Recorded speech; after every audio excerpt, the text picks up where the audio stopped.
Hey, I'm Paeter from christiangeekcentral.com and Spirit Blade Productions. This is my uncut review of We're Moving Forward, The Creator.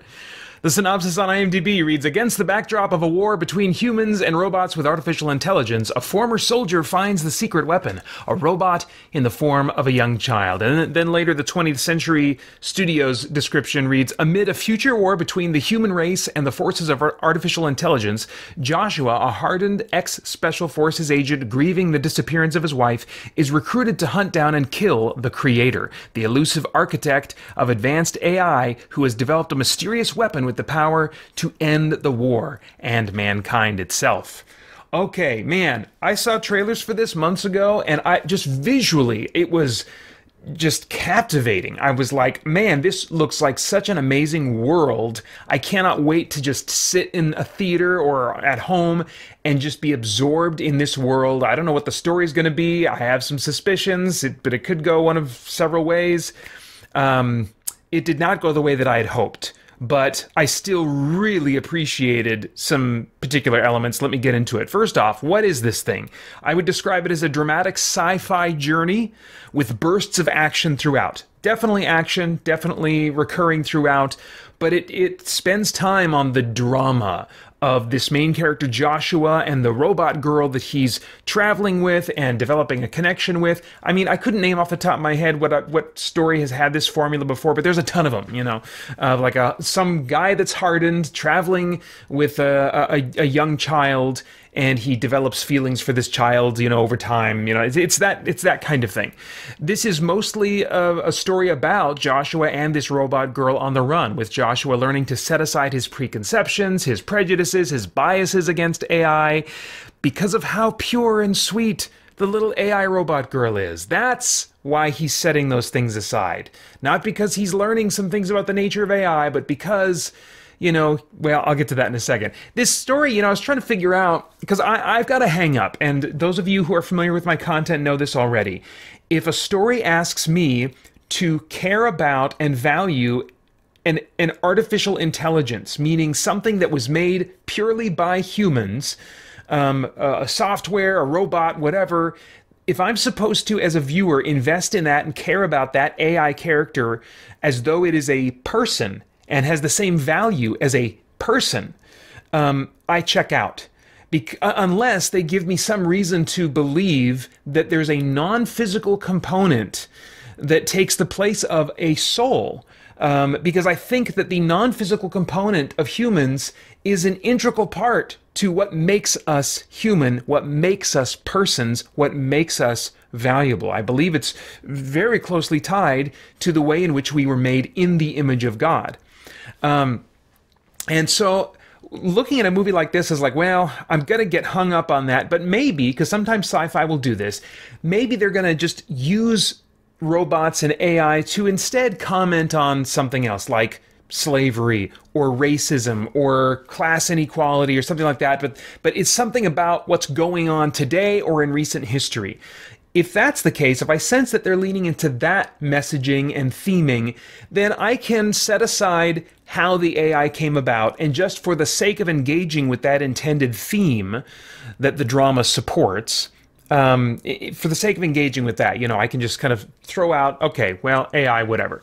But it doesn't seem to be a story that's intending to parallel current or recent world events. It really does seem like the other kind of story, a what-if story. What if this were to happen in the future? What would we think about these things if they happened? How should we maybe think about these things were they to happen? It seems definitely to be much more that than making any kind of commentary on current or recent world events. That being the case, I could not emotionally invest.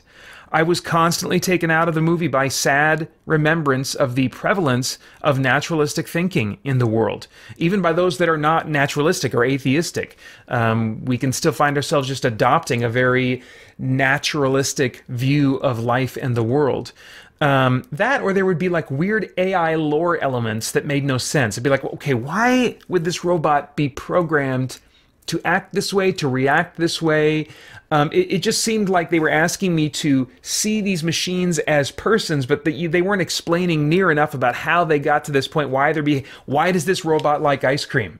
I cannot think of how that would naturally have evolved from what the original purpose of AI was. Why does it like ice cream? Or why would it react in any number of other ways? Just like, oh, what? Why does this robot care about watching female-ish looking robots wrestling and fighting with each other as though it's, titillating to him in some way? It's like that doesn't make any sense. I don't understand how we would get from the original robot design to some kind of evolution that takes us to that, unless the idea is we just want them to mimic humans and seem externally on a surface level like humans. And which in itself, that's deception. We're not actually getting to the core of what makes humans humans. We're just saying, okay, how do we perceive other beings as human?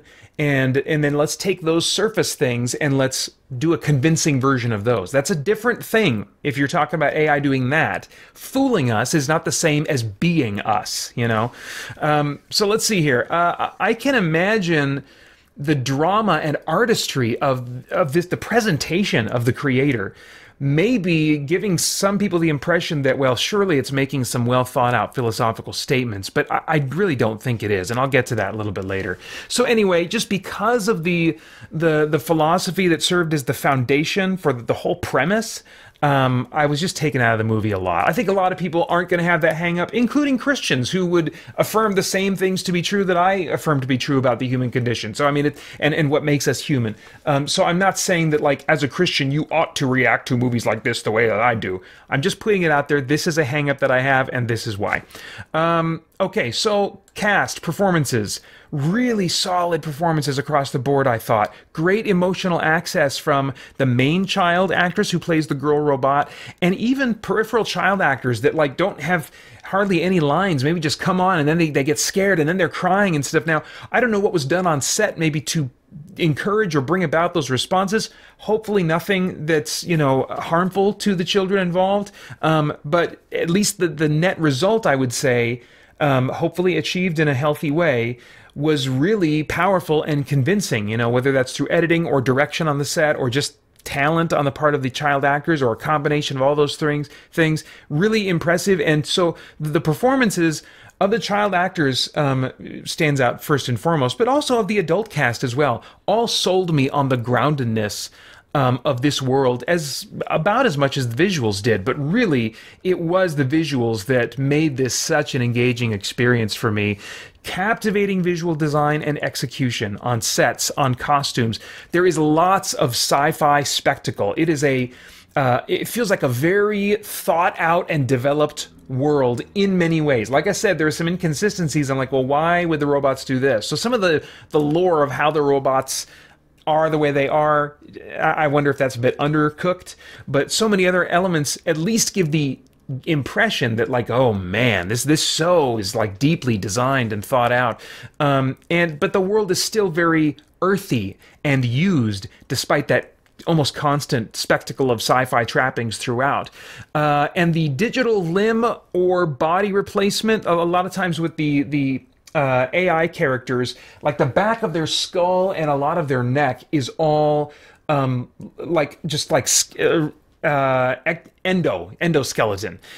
just like, Terminator type looking stuff, just like wiring and stuff, and a lot of empty space as well. And it's they're doing that kind of effect, I feel like, at the highest standard for film. Really pleased to see that. I was constantly interested in looking at this world, looking at the sets, the costumes, the effects representing the things in this world. I just also always wanted a different story to be going with those things. And the visuals ultimately just left me wishing I was at home playing Starfield or the updated version of, like, Cyberpunk 2077 or something. Okay, so let's get into these themes then. I'm going to be vague, as I always try to be, and do all I can to dodge spoilers, but share thoughts in a way that those who have seen the movie will probably be able to figure out what specific things I'm referring to. That's always kind of what I go for when I get into this kind of territory. The opening lore monologue establishes that AI in this world was made by humans, so there's no physical elements involved, as I said earlier. The movie asks the audience and the main character to invest in AI characters as true persons, to care about and value them as much as human life. But this investment from us and Joshua does not come from well-reasoned arguments for why AI robots are people too, what they have fundamentally in common. It is purely on this external level, on an emotional level, on an associative level. What do I mean by that? Well, the AI girl is sweet and morally pure in the way that she comes across. She behaves like a sweet, morally pure little girl. And she's sort of like, I believe the expression is a Mary Sue character that really doesn't have any flaws and functions as a messenger of truth that we would be cold and uncaring to disagree with such a sweet, innocent little girl. And so she is kind of like the mouthpiece for truth in this story. And other AI characters get this from time to time as well. The journey of Josiah is simply one of seeing her outward behavior, and based on that and the emotions he experiences, believing she is a true person. Likewise, AI in general in this movie ultimately are treated as victims, including their perceived immoral behavior. But if they are not actually responsible for what was perceived as immoral behavior on their part, if they're actually not responsible, and it just has something to do with their wiring, their programming, whatever, can we even call those things choices? These perceived immoral choices. And if they're not making true choices, can they really be true persons? And the story conveniently dodges this issue. But it just was like a gaping hole right there. Feels like, wait a minute. Okay, great. I know that you want to portray them as misunderstood. And no, we didn't do this evil thing. It was something that was going on in our programming. Okay, so then you don't really have free will. You don't really have the ability to make choices. You are just cause and effect machines. Well, I suppose the naturalist would say the same thing is true about humans. And that's where you start to see some of the naturalistic underpinnings. If we are just wet machines, then how dare we get in the way of dry machines having their quote-unquote freedom? But, I mean, if we're just wet machines, none of us have freedom anyway, so it's really this self-defeating cycle. Anyway, heaven, interestingly, comes up a couple of times in this movie, but it seems clear that the hero who brings it up is it really only thinks of it in the most vague, unsophisticated terms, and would likely admit it's just something that sounds nice and can give us comfort. That seems to be the way the character is referring to it and using it in talking to the little girl about it. Instead, throughout the events of the story, an alternative to heaven is suggested as perhaps a more concrete hope. The idea of the consciousness surviving after death through digital transference is a significant plot element in this movie. This idea has been in a number of sci-fi stories in the last 10 years, in movies in particular I'm thinking of, and I have heard a real person actually suggest that humans may attain immortality in their lifetimes if the science gets us to this point quickly enough. And I just want to say, walk me through that. How does that make us immortal? Well, you can upload your consciousness to this robot body or to this server somewhere, whatever, until they get more of the science figured out for you to have a better body and live forever. Okay, hold on a second. What do we mean by uploading? Because when I upload one of my save games to the cloud, I'm not actually moving anything. What's happening is, and this is even on a naturalistic worldview, you'd have to concede this, you're not moving data. That's a term that we use that's kind of relaxed terminology that helps us kind of think of it in a certain way. But really, what we're doing is we're making a copy of that thing, and then we are deleting the original. We're not moving anything. We're not transferring anything. We are not uploading anything. We are copying something somewhere else and then deleting the copy that exists in the first location. So even on a naturalistic worldview, if we were able to copy someone's kind of the data about their brain in a way that would present this convincing copy of them in another place, it's not actually the original. It's a copy that thinks it's the original. A copy that thinks it is the original. So if we are saying to ourselves, well, hey, one day maybe there'll be the science I could freeze my head and then make a copy of me and download me into a better body or something like that. That's not going to be you. You're not the one. And this is just assuming for the moment that naturalism is true. That you're not. That's not going to be you. You're not going to be able to enjoy that living forever. That's going to be a copy that thinks it's you and actually has not lived your life and had your experiences. I think the movie, it's a pretty old movie now because it's an Arnold Schwarzenegger movie, but The Sixth Day has a great illustration of really this cold, hard reality about this transference of consciousness. But dramatically, the creator asks us to accept that such an idea is true transportation of human personhood. Although we should aim to do it greatly, and I would even communicate it differently than I am now, because I'm just making content right now for a broad audience of presumably people that are already believers. I understand certainly that non-believers are going to wander into this content from time to time, but I'm speaking primarily to believers, and on a case-by-case basis, I would want to figure out with the individual I'm interacting with, what's the best way that I could gently but clearly state the truth about these kinds of issues, if they were to take the position that I heard someone take once, that maybe the science in our lifetime will grant us immortality through digital transference of consciousness. I think that we've got to figure out how to gently but also clearly state that things like this idea of digital transference of consciousness, is no hope for immortality. Because even if the idea of such science being attempted in our lifetimes is outlandish fantasy, I don't know one way or the other how close anyone is seriously to attempting this, but it still seems, it still seems close enough in some people's minds, I think, for them to allow it as an idea they can use and they can hold on to kind of push aside for the time being, for that day, that moment, any thoughts of heaven, hell, God, judgment, if even just for a little while. They don't have to think about those options. They've got this other option that they can think about, at least for the moment, and then they get distracted by a video game or something going on in their life or whatever. This idea of digital transference of consciousness is one among other thoughts and ideas that allow people to maintain their apathy and put off the search for truth, when the haunting specter of death would otherwise be a healthy motivator to embark on a quest for truth. And I would differentiate that as a motivator from something that actually determines what truth is. I'm not saying that a concern over mortality and death should lead us to conclude certain things about eternal life, about our nature as human beings, but I think it's a really helpful motivator to get us on that search for truth.